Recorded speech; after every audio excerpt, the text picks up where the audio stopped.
Live चल रहा है क्या? नहीं अभी शुरू शुरू है, काम शुरू। मुझे लगता है वोकल आदमी हो आप, आपको एज ए स्पोक्स पर्सन ही जिम्मेवारी चाहिए थी। शुरू हो गया? हाँ बस स्टार्ट है।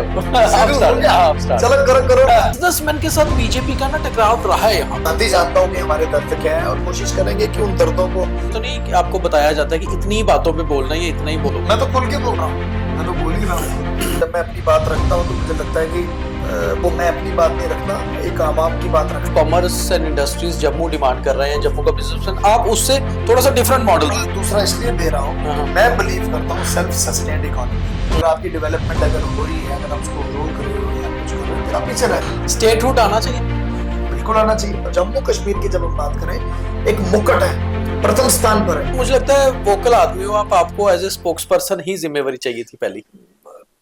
मुझे क्या बोल, लाइव चल रहा है क्या? नहीं अभी शुरू शुरू करना है, है, काम अभी शुरू करना है, कोई बात नहीं। हमारा इंटरव्यू ऐसे ही बस शुरू हो जाता है साथ साथ। हाँ। नहीं वैसे मतलब अच्छी जिम्मेवारी नहीं, but I am happy at least. चलो कोई जिम्मेवारी मिली और स्टेट लेवल का अगर स्पोक्स पर्सन बनाया है तो पार्टी ने कुछ सोच समझ के ही बनाया होगा। अच्छा गुरु जी, एक और चीज है, पता नहीं मतलब आप एक वोकल आदमी थे शुरू से ही, जब आप चैम्बर में आप आए तब से भी बिजनेसमैन की बात रखना। बीजेपी में जब मतलब स्पोक्स पर्सन बनाते हैं तो ये तो नहीं कि आपको बताया जाता है कि इतनी ही बातों पे बोलना है, ये इतना ही बोलना नहीं है, नहीं नहीं, मतलब आप खुल के बोलो। मैं तो खुल के बोल रहा हूँ, मैं तो बोल ही रहा हूँ खुल के। जिस दिन का बना हूँ तब भी तो खुल के ही बोल रहा हूँ। अच्छा मतलब एक general secretary chamber of commerce and industries Jammu Jammu और उसके बाद बीजेपी का स्पोक्स पर्सन, दोनों में कितना डिफरेंस है जिम्मेवारी के हिसाब से? नहीं, ये बड़ी जिम्मेदारी, बहुत ज्यादा फर्क है। इधर तो आप राष्ट्र के निर्माण में लग गए, इधर तो आप वो हो गया ना, आपको नेशन की तरफ देखना है फिर कि आपका नेशन किस तरीके आगे बढ़े, उसी की पॉलिसीज पे आपको काम करना है और उसी तरीके आपको अपना पूरा परसेप्शन फ्लोट करना है, मानो नैरेटिव फ्लोट करना है इधर आप। तो बिजनेसमैन की जो बात आप पहले करते थे, क्योंकि जम्मू कश्मीर का बिजनेस तो मतलब आप ये मान के चलो कि जम्मू की बैकबोन बिजनेस ही है, हाँ। है ना? और आप बिजनेस और मेरे जैसे केस में तो बहुत फायदा होगा ना, क्योंकि मुझे तो बिजनेसमैन की भी दर्द का भी पता कि क्या दर्द है, और खासकर फिर भाजपा में आने के बाद इसका स्पोक्स पर्सन बनना, तो बड़ी भांति जानता हूँ कि हमारे दर्द क्या है और कोशिश करेंगे कि उन दर्दों को किसी ना किसी तरीके उसको इश्यूज को रिजॉल्व किया। 3 नए स्पोक्स पर्सन बनाए कि इन्होंने ना, विक्रम मल्होत्रा जी को बनाया जो कि कांग्रेस से अपनी पार्टी से होते हुए आए बीजेपी में, अंकुर शर्मा जी को बनाया जो एकजुट जम्मू थे, फिर सनातन एक और पार्टी में गए। मेरे लिए पॉलिटिकल पार्टी आपके लिए पहली थी। हाँ। मगर आप एक ऐसे इंपॉर्टेंट पोजीशन से आए थे, आप जनरल सेक्रेटरी बार वो थे चैम्बर ऑफ कॉमर्स सीसीआई, तो बिजनेसमैन के साथ बीजेपी का ना टकराव रहा है यहाँ पर। उसका रीजन क्या है कि बीजेपी की सरकार रही है 15 से 18 तक भी, और उसके बाद भी इनडायरेक्टली लेफ्टिनेंट गवर्नर साहब शुरू हो गया? रहे। हाँ बस स्टार्ट है, शुरू हो गया? चलो करो। तो अब समझ लो कि आप एक ऐसी पोजीशन पे आ गए, आप एक ऐसे फ्रेटर्निटी की बात रखते थे आगे जिनकी कि बीजेपी के साथ टकराव होता है, तो अब बीजेपी में आके उनकी बात कैसे रख पाओगे? वही तो एक कला है कि उसको किस तरीके आगे अपनी बात को बनाना है, वो तो आगे भक्ति बताएगा जिस तरीके की परिस्थितियां बनेंगी। और मुझे लगता है कि पूरी कोशिश करूंगा, ईमानदारी से निडरता से उनकी बात भी रखूंगा, और कुछ ऐसी पॉलिसी जिस तरीके नहीं हम फॉर्मली कब शुरू कर रहे हैं, बस शुरू है, आप समझ लीजिए। नहीं मतलब हमारा वो नहीं, आप कुछ नहीं होता, मतलब मैंने बोला तो मैं उसी टोन में इसको निकाल लेके आ जाओ, मैं उसी टोन में आ जाऊँ ना, आप आ जाओ उसी टोन में। करो शुरू जी, फिर 1 2 3 करो। नहीं शुरू है। अच्छा देखो नया साल, हाँ। नई जिम्मेवारी, तो नई ऊर्जा, तो अब बड़ी बात वही है कि बिजनेसमैन की बात बीजेपी में कैसे रख पाओगे, बहुत सारे बिजनेसमैन भी जानना चाहते हैं। देखिए, जहां तक रही बात बिजनेसमैन की बात कैसे बीजेपी में रख पाऊंगा, मुझे लगता है कि भली भांति जानता हूं, क्योंकि मैं chamber of commerce and industry में जब सेक्रेटरी जनरल के पद पे भी रहा, तो देखिए आप सोचेंगे कि इश्यूज नहीं है, इश्यूज तो हमेशा हर सरकार में रहे, और अब आर्ट ये है कि उन इश्यूज को कैसे रिजॉल्व करना।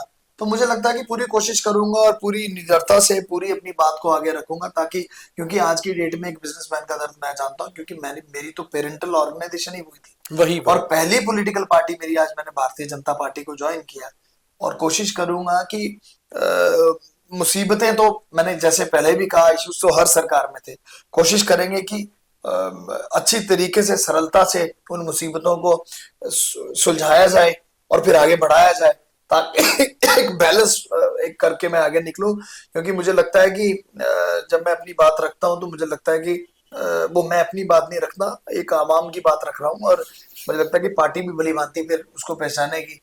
दीपक जी, दो चीजें हैं, sometimes you have to create the narrative, और समटाइम्स आपको एक ऐसी एक भावना के साथ चलना पड़ता है जहां पर पब्लिक का सेंटिमेंट जुड़ा है, पब्लिक की एस्पिरेशंस जुड़ी हुई हैं, वो भी आपको समझनी पड़ती है। तो मुझे लगता है कि आज जो एक जिम्मेवारी भाजपा ने मेरे ऊपर दी है, जो एक spokes person BJP Jammu Kashmir UT का बनाया है, मुझे लगता है कि पूरी कोशिश करूंगा कि ईमानदारी से उसको निभाऊं। दरबार मूव होना चाहिए आपको लगता है, क्योंकि चैम्बर की डिमांड थी। देखिए, दरबार मूव पर आपको पता है मैं बड़ी स्ट्रेट फॉरवर्ड बात करता हूँ। तभी मैं तभी दरबार मूव को अगर मैं साइड पे रखूं, देखिए मेरी एक अपनी पर्सनल परसेप्शन क्या है, why not to have the self sustained model for Jammu. वो क्या होगा? सेल्फ सस्टेन्ड मॉडल क्या होगा, बहुत अच्छा सवाल है आपका। जिस तरीके दरबार मूव का मतलब है कि आपकी डिपेंडेंसी है, फिर आपकी डिपेंडेंसी है। रोज मतलब लोग जरूर बोलते हैं कि वहां से लोग यहाँ आएंगे, हमारे लोग वहां जाएंगे, मानता हूँ आज वो एक्सचेंज होता है, वो सारी चीजें मानता हूँ। पर मुझे लगता है कि सेल्फ सस्टेन्ड इकोनॉमी की जब मैं बात करता हूँ, आज डायर नीड है, डायर जरूरत है कि एवेन्यूज जिस तरीके यहाँ पर जम्मू में जो डेवलप हुए, चाहे जैसे मैं बात करूं 1 किलोमीटर दूर यहाँ से चले जाते हैं तभी बिराज लेक का जिस तरीके काम चल रहा है, और एनजीटी का 4 दिन पहले ही आपने देखा कि एक बिल्कुल। पूरा उसको अप्रूव किया गया। और लेजर शो की बात करूं या जम्बू जू की बात करूं, there are so many things which is right now happening in Jammu, और चल भी रहा है काम, ऐसा नहीं कि काम रुका हुआ है। या फिर छत्तीसगढ़ बॉर्डर की बात करूं, मुझे लगता है कि एक सेल्फ सस्टेन्ड मॉडल पे काम करने की जरूरत है, जिसमें जितने भी व्यूअर्स इस समय मुझे देख रहे हैं, इस समय यहाँ व्यू कर रहे हैं, मुझे लगता है कि आज एक ऐसा टाइम आ गया है कि जहां पर जम्मू अपनी एक सेल्फ सस्टेन्ड इकोनॉमी मॉडल पे हमें लगता है कि वर्क करना चाहिए, और मुझे लगता है फोकस भी उसी पे होना चाहिए। अब उसी की तर्ज पे अगर हम बात करें कि आज दरबार मूव की जब बात आती है, तो मैं बोलता हूँ कि आज की डेट में जो दरबार मूव की जो एक डिमांड भी है, या किस तरीके लोग बोलते हैं दरबार मूव भी की अगर बात रखते हैं, मैं बोलता हूँ कि साइड बाय साइड आपके एवेन्यूज इस तरीके डेवलप होने चाहिए ताकि आपकी डिपेंडेंसी ना रहे कि दरबार आएगा मतलब जो सीधा दरबार मूव जो chamber of commerce and industries Jammu demand कर रहे हैं, जम्मू का बिजनेसमैन, आप उससे थोड़ा सा डिफरेंट मॉडल दे रहे हैं। मैं मॉडल दूसरा इसलिए दे रहा हूँ क्योंकि मैं बिलीव करता हूँ सेल्फ सस्टेन्ड इकोनॉमी, जो कि मुझे लगता है कि आज वो जरूरत है। देखिए दीपक जी, कहीं ना कहीं यहाँ पर एक चीज मानिए कि necessity is the mother of invention. आप आप सोच रहे हैं कि दरबार आएगा, आपके बाजारों में काम निकलेगा, ठीक है, मैं भी सपोर्ट करता हूँ उस चीज को। But at the same time मुझे लगता है now the time has come actually कि आपको अपने सेल्फ सस्टेन्ड इकोनॉमी की जब मैं बात करता हूँ, जम्मू में आपको और एवेन्यूज डेवलप करने की जरूरत है, और जितने हैं आप देखो, आज मानो या ना मानो हमारे आंकड़े ही हैं जो दिखाते हैं कि 1 करोड़ के करीब आपकी पिलग्रिमेज यात्रा आ रही है, वैष्णो देवी लोग जा रहे हैं वहां पर। क्या हम उनमें से मतलब कि 2% भी होल्ड नहीं कर पा रहे हैं यहाँ पर? तो आज जरूरत है, आपके चैनल के कैमरे के माध्यम से मैं डायरेक्ट बोलना चाहता हूँ, आज जितने भी हायर अप्स भी मुझे देख रहे हैं, खासकर ब्यूरोक्रेट्स भी जो मुझे इस समय देख रहे हैं, जो पॉलिसी मेकिंग में भी हैं कहीं ना कहीं पर जो बनाते हैं, आज जरूरत है कि एक सर्किट को बनाया जाए, वैष्णो देवी दर्शन करने के बाद शिवकोड़ी जाया जाए, फिर उसके बाद पत्नी टॉप जाया जाए। देन खूबसूरत है, अनएक्सप्लोर्ड पोटेंशियल है जम्मू। आपने खुद ही जिक्र किया माता वैष्णो देवी यात्रा का भी। कटरा में जो आंदोलन हुआ उसको कैसे देखते हैं? कटरा में जो आंदोलन हुआ, देखिए मैं हमेशा डेवलपमेंट के फेवर में हूँ, और आज जब हम बात करेंगे रोपवे की, ठीक है, आज लोग बोलते हैं कि वहां से नहीं शुरू होना चाहिए, जगह आगे पीछे ताराकोट से नहीं होना चाहिए, आगे पीछे, पर रोपवे लगना चाहिए। I am supporting that. अच्छा, आप किसी भी डेवलपमेंट पर अगर आपकी डेवलपमेंट अगर हो रही है, अगर आप उसको रोक रहे हो या कुछ कर रहे हो, फिर आप पीछे रह जाओगे। The way things are evolving around you, आपको उसका हिस्सा बनना है। दीपक जी, बड़ी खूबसूरत सी बात कहूंगा कि 1986 में जब कंप्यूटर आया ना, तो ऑल ओवर इंडिया एक पैनिक हो गया कि कंप्यूटर का आ गया, पता नहीं अब क्या होने जा रहा है, क्या होगा। पर आज हम ही लोग हैं जो बटन सिर्फ दबाते हैं और हर एक चीज आपके सामने होती है। What I am trying to say, what I am trying to convey you, कि आपको आज डेवलपमेंट का हिस्सा बनना है। अगर आप हिस्सा नहीं बनोगे, आप पीछे रह जाओगे। बीजेपी जब आपने ज्वाइन की ना, उससे पहले ही बड़ी सारी अखबारों में बड़ी सारी जगह चर्चाएं थी कि गौरव जी को टिकट मिल रही है। तब तक आपने बीजेपी ज्वाइन नहीं की थी, ज्वाइन आपने बाद में की। तो कोई बातचीत पहले चल रही थी, लंबी चल रही थी, या अचानक से सब कुछ हुआ? दीपक जी, ऐसा नहीं था, ये पता नहीं क्या ये छप रहा था। नहीं, संयोग कैसे बना, ये संयोग कैसे बना? देखिए, जब मैं भारतीय जनता पार्टी की बात करता हूँ, मुझे लगता है कि जिस तरीके आज पार्टी का दामन हमने थामा, हमने भी बड़ा सोच समझ के थामा, और जिस तरीके पार्टी की नीतियां हैं जो मेक इन इंडिया पे काम कर रही हैं, मानो भारतीय जनता पार्टी आज विश्व की सबसे बड़ी पार्टी, नहीं, वो तो है, और वो तो उसमें मेंबरशिप के आज हिसाब से तो और उस हिसाब से जब आप आज अपने आप को गर्व महसूस करते हैं कि भारतीय जनता पार्टी के आप मेंबर हैं, आप उसके सदस्य हैं, और चलो अब तो इन्होंने जिम्मेवारी भी हमारे ऊपर दे दी। मैं सच्ची बात बोल रहा हूँ, मैंने तो बिल्कुल एक नॉर्मल सिपाही की तरह ज्वाइन किया इनको, कि मैं भी एक सिपाही जो आपके सब साथ जुड़ सिपाही जाऊंगा। और जो एक हमारे माननीय प्रधानमंत्री द्वारा जो 15 अगस्त 2023 को एक संकल्प पूरे भारत के सामने रखा गया, जो उन्होंने एक आह्वान किया कि 2047 का भारत एक विकसित भारत होगा, मानो एक हम में भी वो जज्बा आया कि हम भी देखो, इनके एज ए संकल्प सिपाही तो आपने ज्वाइन किया, आप अभी युवा है तो जनरल तो बनेंगे ही ना, एक ना एक दिन। अल्टीमेटली वो जो टारगेट है वो जनरल बनने का रहता ही है सिपाही। टारगेट ये रहता है कि एक अच्छी ईमानदारी से जिस तरीके हमने इसको ज्वाइन किया उसको निभाएंगे भी। अगर आप मेरा when you look at the trajectory of my career, आपने चीजें देखी कि चीजें किस तरीके चली, और calling a spade that needs a courage, हमने तो अपनी बात हर बार रखी। और आज बात वो नहीं हो रही, आज भारत को मजबूत निर्माण की जरूरत है, और मुझे लगता है कि फिर हमें उसमें खप जाना चाहिए, उसमें लग जाना चाहिए कि हम सर्वोच्च सबसे आगे प्रथम स्थान पर, जम्मू कश्मीर की जब हम बात करें एक मुकुट है, प्रथम स्थान पर है। आज विकसित भारत की जब बात होती है तो जब विकसित भारत होगा उसका मुकुट तो जम्मू कश्मीर आपकी होगा। जो बिजनेसमैन बिरादरी है कहीं ना कहीं खुश नहीं है वो अभी भी, क्या कारण है? उन्होंने हालांकि चीफ मिनिस्टर उमर अब्दुल्ला साहब को भी बुलाया अपने दफ्तर में, चैम्बर में, आपसे डिप्टी चीफ मिनिस्टर साहब को भी बुलाया, अब उनके आगे मांगे भी रखी। अब आगे मैं आपको वही बता रहा हूँ, इश्यूज पे ही खुश हाँ, नहीं है, हाँ, इश्यूज को लेकर।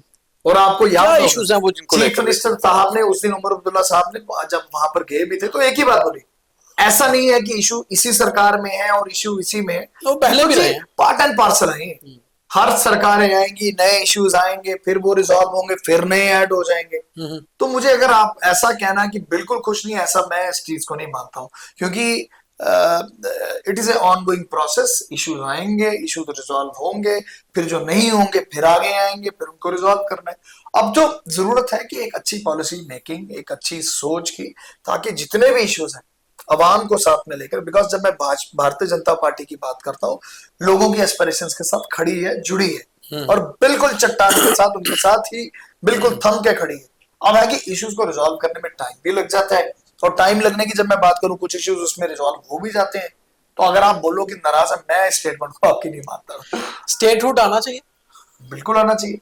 प्रधानमंत्री ने आज ही ज़ेडमो टनल की इनॉग्रेशन के बाद बोला कि मोदी जो वादा करता है वो पूरा करता है, और उससे पहले चीफ मिनिस्टर उमर अब्दुल्ला ने अपने भाषण में कहा कि आपने कहा था स्टेट वो देना है, स्टेटहुड दे दीजिए। दोनों ने इशारे में अपनी बात रख दी, मगर साफ प्राइम मिनिस्टर साहब ने भी नहीं किया कि कब होगा। उन्होंने कहा सारे वादे पूरे किए जाएंगे समय आने पर। आप बताइए समय कब आएगा? कौन सा वादा पूरा नहीं हुआ? नहीं, समय कब आएगा स्टेटहुड मुझे वाला? तो लगता है कि आज माननीय प्रधानमंत्री द्वारा जो ऐलान हुआ, जो और पूरा देश और पूरा विश्व देख रहा था जब वो ऐलान कर रहे थे, हम लोग कुछ क्षणों का इंतजार करिए, कुछ समय का इंतजार करिए। एक बात तो बड़ी क्लियर है ना कि माननीय प्रधानमंत्री अगर कोई वादा करते हैं वो पूरा करते हैं। आपको लगता है स्टेटहुड जरूरी है?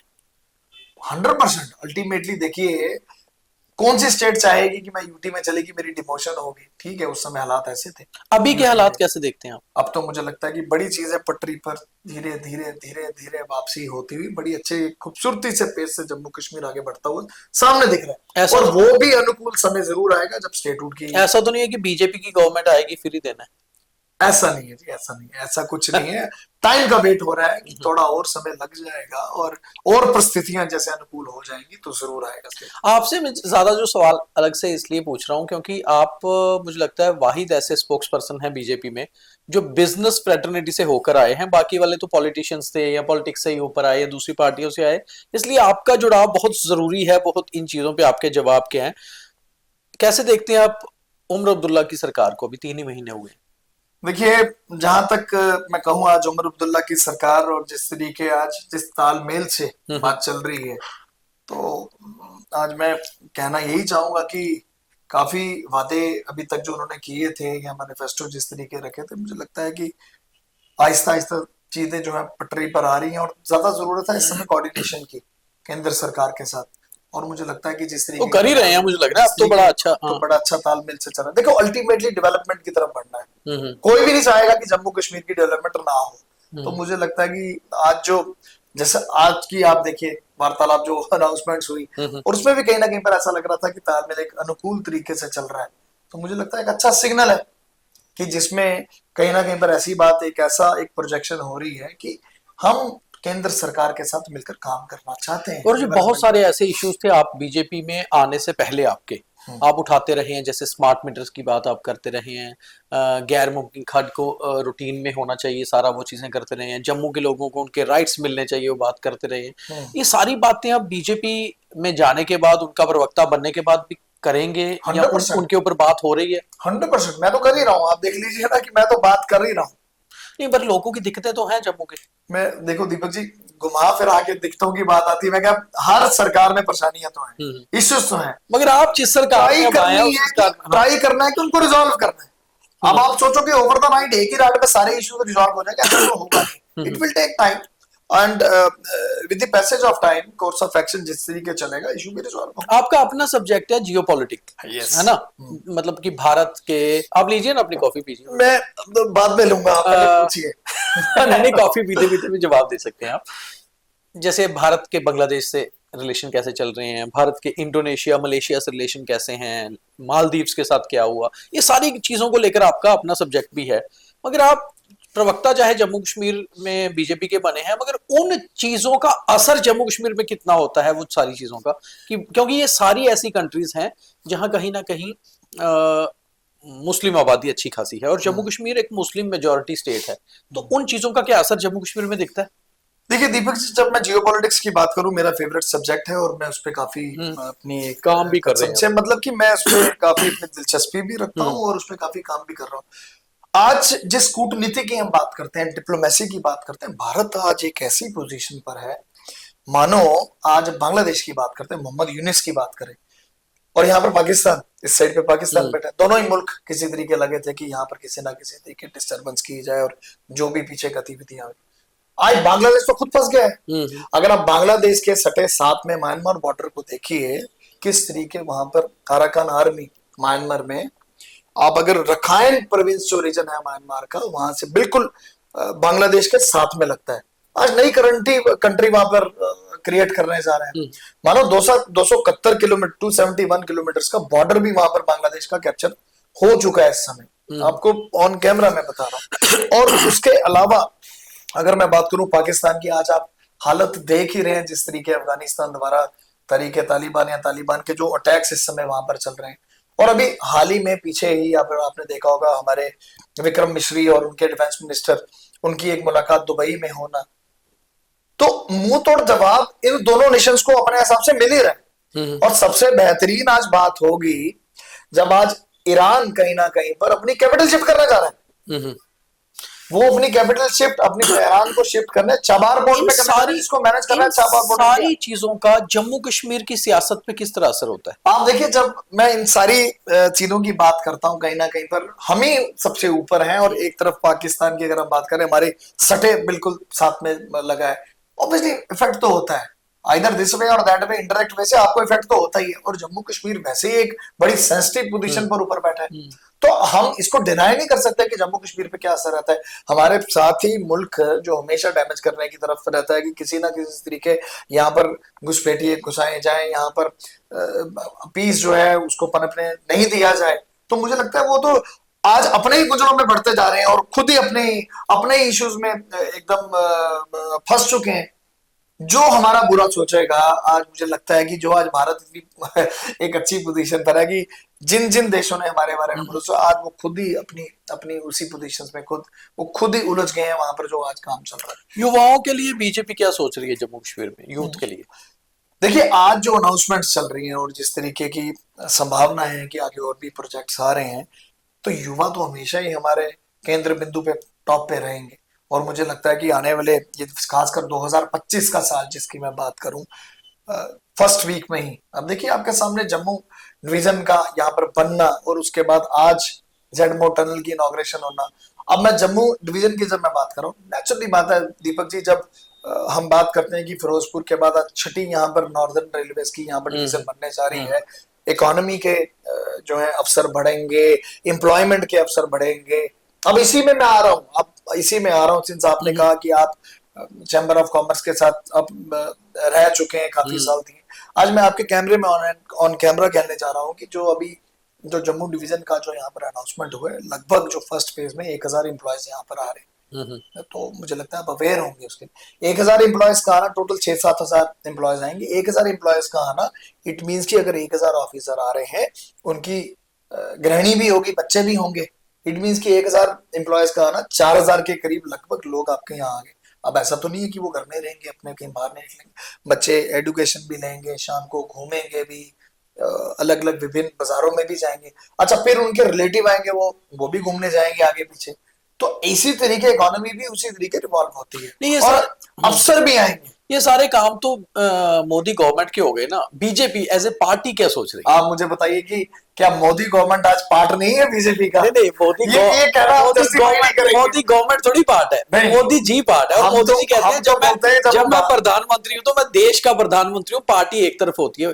आप इस समय प्रवक्ता है पार्टी की, पार्टी क्या सोच रही है? पार्टी तो उन्हीं की गाइडलाइंस पे, उन्हीं के नेतृत्व पे अपना काम कर रही है। आपको लगता है थोड़ी आपकी अग्रेसिवनेस कम हो गई है बीजेपी में आने से? मुझे नहीं लगता। अग्रेसिवनेस क्यों कम होगी? अग्रेसिवनेस क्यों कम होगी? क्योंकि डंके की चोट पर आज भाजपा, भारतीय जनता पार्टी एक सबसे बड़ी पार्टी है और देश के हित में, देश के निर्माण में लगी हुई है। क्योंकि संकल्प एक ही है कि विकसित भारत 2047 हम सबका सपना है।